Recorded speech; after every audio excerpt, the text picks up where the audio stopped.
Are duos in 2xKO really better than solos? Me and K7 went out to a first impact event called Midwest Mixfest to find out. We entered a 2v2 tournament where the winner essentially gets 2.5 grand per person. We kind of did the math and we're like, let's be mercenaries on this tournament. We can cover the flight, we can cover food and all that and still make a pretty good profit. So me and K7 went out to this tournament in Minnesota because it's a first impact event and we figured we could make a pretty good return on our money. This, I guess, is the start of mercenary Diaphone arc. You know, instead of just chilling at home streaming, I'm like, hey, I can make a calculated profit going to this tournament. And yeah, this is my victory pose. What full time does to a man. Okay, it actually wasn't that bad. This is actually after the mystery tournament they ran, where they have like a bunch of different random games and we have to play, and I did win this as well. I think they just didn't tell me to smile. I don't know what's going on with this picture, but this is mercenary Diaphone at its finest. But we did win the duos event and we won the singles event too, well, the mixed event.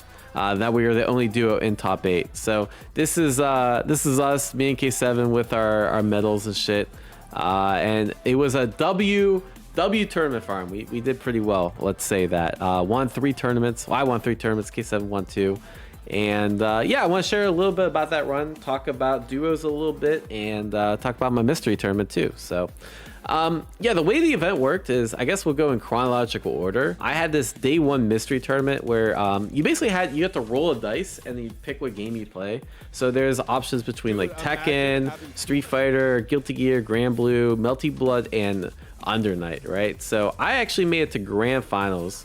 The only game I actually lost leading up to that was actually, I lost a Street Fighter match, funny enough. The guy was pretty cracked at Street Fighter, but he didn't really play anything else. And then I lost a match in winners semis against this Max guy, who I guess is like their local, like, I play everything kind of guy, right? And I lost in Melty Blood. I was like really prepping the Melty Blood. There's a video on my channel playing against Neko Arc, trying to get used to it. And it turns out my converter is bad, so like I couldn't get out any of the moves. And anyways, I got the run back against Max in grand finals, and of course the first game was Melty Blood. And let's just say I got the run back. He actually freed me. He had a really scrubby strat for also not playing the game. He kept like mashing auto combo, and then he would also go into the super that like gave him like infinite armor. But I had another scrub strat, which was mash the overhead. So she has an overhead Rekka, and I just keep spamming. Yeah, he keep doing this super. I had no clue how to punish it, and it gave him armor.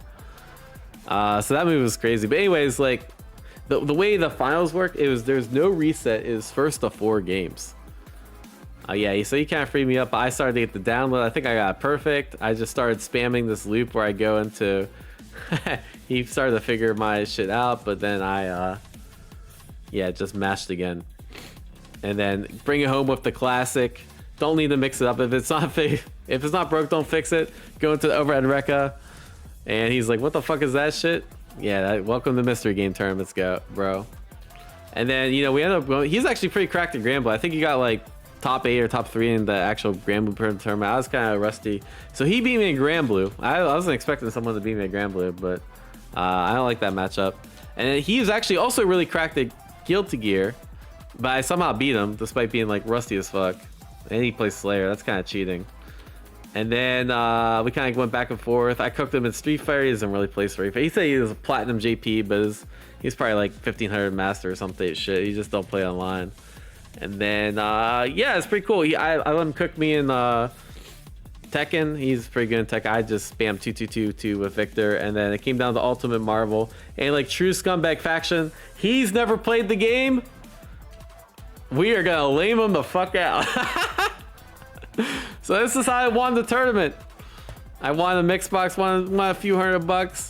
But yeah, I didn't give a shit, bro. I don't care if this is your first day playing Marvel. It's time to learn. It's time to learn, asshole. It's time to learn, asshole. And GG's, and I won the tournament. So that was my day 1. Day 2, we had 2 tournaments at once. We had the duos tournament, and we had the singles tournament. The singles tournament is actually significantly harder than the duo tournament, right? The duo tournament, this is gonna sound crazy. There's literally nothing to watch here. It's literally, if you just want to see me and K7 like beat up, like literally farm, that's what we did. literally no duo like probably has as much practice as us, and so we were just like way more coordinated than them and had like more tech and like more skills. So I don't think we lost a round in top 8. That's crazy. Not just the game. I don't think we lost a single round in top 8. We kind of just like freed everyone up. I'm not gonna lie. So that's the true test of the tournament. This is actually why we came out for. Duos is way harder to play than singles, right? And so if you're not coordinated, if your teammate, like which most of these people weren't, it's gonna be hard to do, right? So our actual hard time we had was actually in singles bracket, right? Where we went down to losers. So we actually lost round 2. We were all, to be honest, we weren't really locked in. And we had a lot of strategy like back and forth. We talked about like, cause you know, we're like, how the fuck we flew out all this way just to like lose round 2 in the solo tournament. We're getting kind of worried, right? And we found that we came up with a few strategies to kind of mitigate that, right? The first strategy was we're going to communicate less. That sounds weird, right? But I feel like there's this like weird dynamic going on, especially when you're playing a duo tournament where the other person's solo, which is like, I have the urge to like want to blame my teammate, but I know I shouldn't blame my teammate. And then I also like want to, like, how do I say, like, I need to focus on myself. But then like the first match, like K7 was dropping a lot of shit. So I'm like, all right, K7, like, let's go warm up. And then we warmed up, but then I wasn't locked in. And then I was trying to over communicate because I'm like, all right, like if I communicate, then I'll do the right thing. But then like I kind of fucked myself up. And like really what we realized during that experience, like day 1 where we got sent to losers, was like, we need to trust each other, right? Like if we don't trust each other, we're basically trolling. And that comes down to like not actually communicating less, right? Like, yeah, there's certain things like we did need to communicate, like push block and like what combo route to go into and whatnot. But like the big adaptation we made was actually communicating less and it's just like trusting each other more, right? And that was pretty much it. Like I wish I could say like the guy had like a really good strategy against us, but he didn't. He just like, we just played bad. We lost ourselves, right? The other thing is also we lost the tournament lag. You'll notice like every single match on this tournament, at least that we played, was on this blue stage because we found it to be the least laggy. For whatever reason, like the setups they use offline aren't like, they're not the best. So we had to like keep playing on this stage, but we didn't know that day 1. So we tried to play on Ram stage and we got like lagged out too. But yeah, other than that, it's pretty cool. We ended up winning the duo tournament. Probably the best moment here was any of that comes through. Like the crowd really loved Teemo, and so they would always chant for Teemo. This is actually absolutely insane. Are we parrying? This crowd is a look. I mean, being able to fill the screen with so many projectiles. So every time they see Teemo, they cheer. Yeah, although I'm a little sad to see Blitz crank off the screen. Next week, though, that team's going to be sick. Look, I mean, we could say we saw Blitz and Grands at first Impact event, so. That's true, and that's then, true. That's going to be and then when Yasuo would come on screen, when K7 would come on screen, they'd start booing. Just wants to see Teemo. I don't know what's going on. Yeah, everyone just wants to see Teemo. Are we parrying? This crowd just appreciates good neutral, that's all. 2 Teemos, battling it out. 2x Teemo coming through. But yeah, this is actually peak. We want to see the Teemo mirror, says the crowd. Yeah, they just wanted to see the Teemo mirror. So this is literally going on during all grand finals. K7 is looking at me, he's like, what the hell? He said yeah, but then didn't, so. They're too locked in. This is like Kyrie. So yeah, shout out to Teemo. Boston, man. Every time homie touched the ball. Shout out to Teemo, and we ended up winning. I ended up trolling the last match, so I just want to see how long they go for. So we just tried to lame each other out as long as possible for like a full like. Hell yeah. For like a full like 2 minutes, we're just playing lame. But the thing is, K7 kept throwing Yasuo at win wall. He kept getting hit, and he gave him like free damage. And so I'm like, all right, we gotta go in, and then we ended up again. I think we won with no rounds. And K7 just went straight into level 3. Didn't let me get Teemo back on the screen for the dubs. And there it is. It connects. gonna slice the moon. That's fun. But really, our true test came in top 8. I want to talk about, like, this is probably the hardest set we had in top 8 against Baccarina. They played Jinx Echo, and they were only people to take us to game point. And I'll show you like some of the things that I learned, you know, playing this, playing duos and playing this game through this set, right? Oh yeah, the other thing is, yeah, top 3 moments. So this is asking for $10 at the end. So Tong was like, we had this victory photo, right? And Tong was like on the mic, like Tong was literally off to the left here. I could hear him. And Tong's like, how come none of you guys are like holding your partner like a prom date? Like, so you go like this to your prom date. And I was like, Tong, give me $10, I'll do it. And Tong was like, okay. And so I did like the K7. I just put it on his shoulders like this. I didn't actually like hug him. But hey, $10 is $10. But Tong was like, you didn't go all the way, I'll give you 5. So hey, at least we made $5, right? But anyways, fun tournament. And yeah, I want to talk a little bit about strategy. So right off the bat, like I could tell this guy was ready for us because he had a round start that actually beat our round start. I should have been aware because we played this guy in duos earlier and he was like, he started to catch on there. So I can already tell like, hey, this guy, like he knows what's up. Jinx is also, this matchup in particular, I think is actually hard for Yasuo Teemo, because Teemo has to approach, right? And so instead of being able to dictate the pace of the match, Echo Jinx dictates the pace of the match. Yes, of course, you have win wall and stuff. And we kept K7 kept getting hoed a couple times. But like you see, like I have to play like really passive. I have to like, I can't just do my base game plan, which is mushroom, slingshot, right? So this first match, we actually got kind of cooked, spoiler alert, right? Like obviously we got some good defense, but like we're not finding the right assist calls. It's a lot harder to like time assist calls. Like I can defend the assist call with like slingshot or something. But if I, again, if we're not like super coordinated and we just like kept dropping shit, it's gonna be hard to like get the assist timings, right? So we're trying to zone out, but it's not working too well because again, I can't find the right time to like get K7 in. He's trying to parry. He got fucked. That hit. That was actually a really clean conversion on his part, right? And yeah, continues 1-0. I changed my round start. That's the nice thing about having 2 people is like you can think about more kind of things that have more bandwidth and that whatnot. So like I knew immediately to change up my round start, and it worked out. But yeah, still, because like we can't call assists at the I have a hard time covering my assist calls because we're not super coordinated. Like it is a little tricky, right? Another thing we kept running into is because K7 doesn't play this team, he doesn't play like Teemo Yasuo. He would sometimes not know the correct ender to go for, so sometimes I would like try to call it out, and like that should have been like I think a tag ender, but we didn't end up doing the tag ender. So me and Kessler were thinking like, hey, if we were gonna run this back, like we would make sure to like we both play Yasuo Teemo, right? So we came up with that. So like normally the tag ender you do here is spin, but because it generates so much burst, we literally came up with this yesterday is like, hey, let me just go in the fire bush, and that way like I don't end up feeding them a million bursts, right? So they just get a free echo comeback.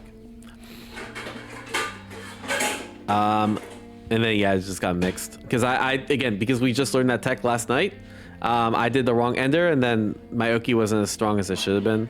This is actually really smart. And yeah, even though this is supposed to be advantage matchup, we kind of got farmed by Jinx here this first match. It's just obviously like some movement things, like K7 like try to predict the timing of like when the bomb would explode. It didn't work. I don't know what they were doing there. And I probably shouldn't have hard tagged him. I probably should have given him like some advantage situation, and I bursted because I think Fury comeback with Teemo is a little too hard, but yeah, this didn't work. This match didn't work out very well, right? So it's like, oh, I was actually kind of making a crazy comeback, and then I trolled here. I could have like went for throw, but instead I went for attack, and then I died. I wasn't sure if throw would kill. Maybe I could have went for super. We're not sure. And we're talking, and like really what we talked about is like, hey, we're playing our game plan. Like we just have to have faith because the second round was a lot closer than the first round. And like we're already making an adaptation, right? Like we're strong, and that's basically what we're talking about. And I think I also mentioned like the round start too, is like we gotta delay our round starts because they have some like pretty good gambits. I also did way too much damage. What the fuck?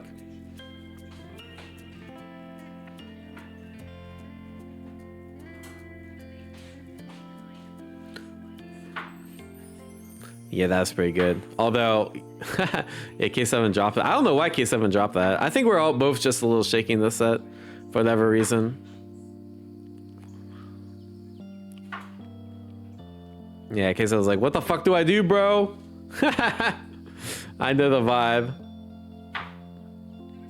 Yeah, it's a lot hard because like when you play like solo Yasuo against this, like you just do JS1 and assist, and it's like it's so much harder to coordinate that as a duo, right? Isn't it kind of cooked that your opponent could hear us? Okay, so we actually had a plan, which was we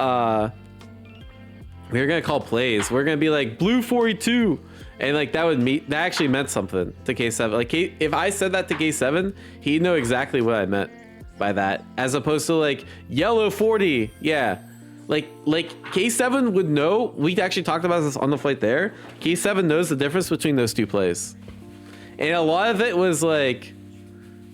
It was there's a lot of fake information because, like, how do I put this? We didn't actually have that much time to like coordinate shit, so the numbers were actually just made up. I'm like, K7, I'm just gonna say a color and a random number, and the colors mean something and the numbers don't. So I would always be like green 62, right? And green would be like go in right away.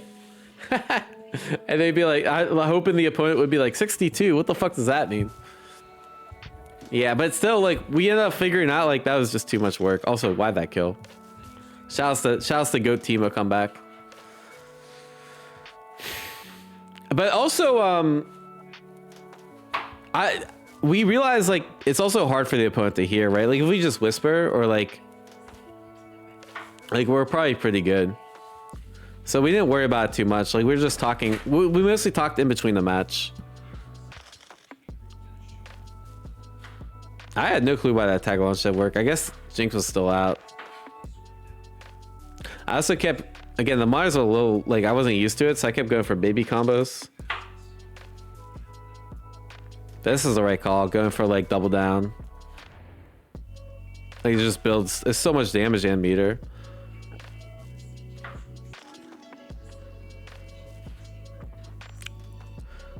Cop codes. Yeah, I mean, oh, this is actually really smart. I thought we were fucked, and then K7 did that. I was like, all right, I see you. Get awareness. Just keep screaming he's trash. Yeah. Bro, imagine. Yeah, I think there's a lot of like coordination you could do if we're just more experienced. The thing is, like, we're trying to like do comms without practice, and like you have to have practice beforehand. Like a lot of the best teams in this tournament, like, they've actually played together before, but the teams that are like just like for example, the guy that got second in the teams bracket, he didn't make it out of pools because like he's never played teams before, and he's just like, all right, this is like, it's like a different game, right? So really, like, playing teams does come down to experience, and I'm actually starting to think like teams theoretically could be optimal, especially if, you know, Riot's patching this game every 5 weeks. And they change your combos every 5 weeks. Imagine like playing a team. So instead of having to learn 2 new combos or 2 characters worth of new combos, you only have to learn 1. Might actually be pretty optimal, just saying. I think next match, I think K7 brought this back. Oh no. Assist body block. Oh, he could have oh no, that's definitely punishable. I forget if K7 clutches this or not. I remember thinking, I'm like, bro, K7, what are you doing, bro? And then the Jinx player trolled. I'm like, all right, we got this. And plus, broken Teemo super assist before the nerf. Before the nerf. And then I think we ended up winning the set. Oh, obviously we won the set, right? We won the tournament. Take it to the final round. Did we lose a round after that? No, I think we just kind of locked in, clutched up, right? A lot of it was like I started floating more, right, and using the assist to get in. So again, like, the other nice thing about a duo is like we can kind of like come up with strategies together, and I can realize like, all right, like this is what we need to do. Oh, I did the right setup there. I've been doing this setup. This shit's like pretty cheap. That way we build them less burst. So like now Echo's not gonna have Fury for the end of the game, right? Well, maybe he got it, but he shouldn't get it, right? Yeah. So like we came up with that like literally the day before. And actually K7 came up with that idea. He's like, hey, why don't you just go in the bush instead of spin? And I was like, I don't think that works. And then I tested it like an hour later. I'm like, you know what, K7, you're right. And yeah, yeah, doing bracket with K7 was actually super fun. So I think definitely add like a spirit of like camaraderie. Is like, you know, you're going out, you're flying out with someone to like cook a tournament. I really had that experience before, so that's kind of cool. This is the tournament that Riot doubled the duo winnings for? Yeah. So we got basically the duo bonus plus like the tournament winning anyways. So yeah, we made off of like 2.5 grand just from the duo tournament. It's pretty nice. Can't really complain. Good, you know, all in the we kept saying this is like, you know, just another day in the office, right? Yeah, obviously it's a lot more stressful day than the regular office, but yeah, it was a good time. But anyways, yeah, that was our first impact win. Maybe we'll win another. There's only like a few first impact events left, right? There's a couple online ones. I'm in like a weird spot with this patch. It's like I should be grinding Teemo, but I don't know if I want to grind Teemo, and yada. No, they didn't add. So this bracket we only won like the harder bracket. We only won like $200 each.